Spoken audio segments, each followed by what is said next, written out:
coverage on this election night. California saying no to the recall. So what comes next? Governor Newsom will remain in office, and late tonight, Larry Elder already talking about the future. Keep in mind, the next election for governor here in California is next year at this hour. Let's start with the latest numbers on the ballot. The simple question was, should Governor Newsom be recalled? With more than half of the precincts reporting, here are the numbers. 66% said no on the recall, 34% said yes. Both NBC News and the Associated Press called this race in the 8 p.m. hour. NBC Bay Area's Terry McSweeney joins us in Sacramento, where the governor spoke earlier tonight from California's Democratic headquarters. And Terry, we've seen a lot of these election night victories for the Governor Newsom and Mayor Newsom over the years. Tonight, though, a lot different. No party, no victory speech, really just a message to Californians.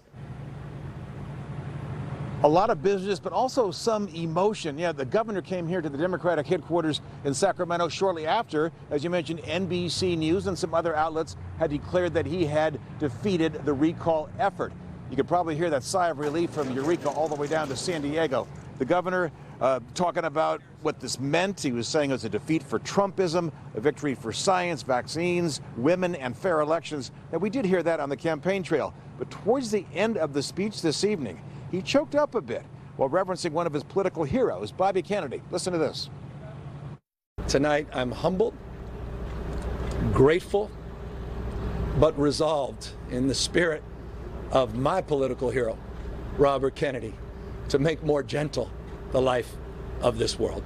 Thank you all very much, and thank you to 40 million Americans, 40 million Californians, and thank you for rejecting this recall. That is a gentler side to the governor than you usually see, but then again, there was a lot on the line. This could have been the end of the governor's political career, but as it turns out, it wasn't even close. Live in Sacramento, Terry McSweeney, NBC Bay Area News. Thank you so much, Terry. Well, question number one on the ballot, should Gavin Newsom be recalled? We know Californians said no. But question number two was, if he is recalled, who should replace him? Right now, with all the votes counted so far, top Republican challenger Larry Elder nabbed the top spot with 44%. Democrat Kevin Paffrath came in second with 11%. Then Kevin Faulconer, Republican, with 9%, and Democrat Brandon Ross with 6%. NBC's Gavin Thomas also with us tonight. Larry Elder just got off the stage down in Orange County a few minutes ago. We both listened to that speech, Garvin. It's not like this is the end. It seemed like it was just the beginning for Larry Elder here. That's true. And also, as you mentioned with Gavin Newsom, this wasn't a regular election, so this wasn't a traditional concession speech. Larry Elder, as we said, just got off the stage just a few minutes ago.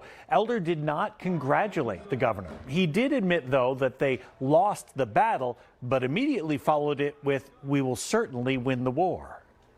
We are forcing them now to pay attention to the problem of homelessness. We are forcing them now to do a better job on schools. We are forcing them now to do a better job on clearing our forests. We're forcing them now to do a better job about energy. We are forcing them now to pay attention to the things they should have paid attention to 2 years ago. Elder, whose campaign had made unsubstantiated claims of voter fraud before the ballot counting even began, made no mention of that during his speech. And with a hint towards a possible run for the governor in the next election, well, Elder finished his speech by saying, "Stay tuned." Raj and Janelle. We will stay tuned indeed. Well, despite warnings of voter fraud with no evidence whatsoever, election officials wanted to be very transparent tonight with the ballot process, how they're keeping your vote safe. Let's bring in NBC Bay Area's Ian Cull, who joins us from the Santa Clara County Registrar of Voters. And Ian, I believe you're going to take us behind the scenes. What are you seeing? What do we need to know? Yeah, well, I'll tell you, here in the South Bay, they're just wrapping up, just have in the past few minutes. The ballots that still need to be counted are in a secure room protected by security guards. And even though that we have called the race, every vote will be counted. We'll go to some video that from just a couple of hours ago where elections officers picked up the ballots from the 100 drop-off locations throughout Santa Clara County, brought them here tonight. This is happening all over the state. The envelopes go through signature verification by machine and a staff member. Then the ballots are put in a stack and taken to the high security counting room. Only a few people have access to that, and there are cameras at every step. Our county takes pride in the security of the ballot, and of our vote center workers, of our staff. As far as the ballot, there's always 2 people that follow the ballot no matter what. If they're walking across the building from there to there are 2 people holding that ballot. Now, if you voted weeks ago, your ballot already went through that process and was tallied before today, but it's only tonight at 8 that the first results were revealed. That's why you saw such high numbers coming in right away. And here in Santa Clara County, the most populous in the Bay Area, there's about a million registered voters. Turnout so far around 55%. Live in San Jose, Ian Cole, NBC Bay Area News. Okay, Ian, thank you. What makes this fascinating, this is certainly not the end for Governor Newsom. He's in the prime of his political career, not the end for Larry Elder. Let's bring in Danby Lee, Assistant Professor of Political Science at Cal State East Bay, and our own political analyst, Larry Gersten, who's writing a book on this recall. Larry, you have a lot to write about. And things change so quickly here. Does tonight now, and this was a different conversation from a couple hours ago, does tonight elevate Gavin Newsom perhaps to another term or even a higher office? There's no doubt about it that he's in a much stronger position to get renominated and reelected. Any Democrat who thought, well, perhaps if he shows some weakness tonight, I'll jump in, is no longer going to do that. This is his. The nomination's his, and he comes from a position of strength. He may have some problems fundraising only because it's a big election next year. Remember, all the congressional offices, all the assembly offices, half the state senate, all the statewide. And so he's already raised $80 million this year. He put some of that away for next year, but that may be his biggest challenge. Other than that, look, Newsom is the governor of the largest state in the country. Newsom beat back an attempt to take him out of office. He beat it soundly. He's a force in national politics, much more a force than he was before tonight. Larry, he addressed his really the state, but did you have a sense there? He was also talking to CNN, MSNBC, and Fox, who also took his speech tonight. About 15 minutes. Was he speaking to the country? He said, hear me. You don't have to put up with Donald Trump. Hear me. You can set out ambitious goals and meet them. Hear me. You need leadership to get that done. Here I am. Yeah, I want to bring in Danby now. Danby, this is the first recall in almost 20 years. Gray Davis was recalled in 2003. Governor Newsom kept his position tonight. Will we see future recall races in the future, especially because the country is so divided? Could we see more of these recall elections in the future?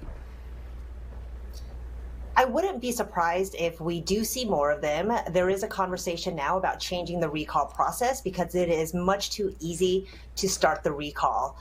So there's been conversation about raising the threshold for how many signatures are needed and moving from a plurality of the who should take office from a plurality to a majority vote. But all of that really has to be on a ballot measure. Recalls are really, they cost a lot of money. And I think that's something that taxpayers have to take into account. But if the process is changed, then I'm hoping that we won't see as many recalls just because it really does put a stop to legislating, and it's a lot of money that's being spent. Danby, this recall election was on all the cable outlets nationally, MSNBC, CNN, Fox News. What does this election here in this state mean in terms of national politics?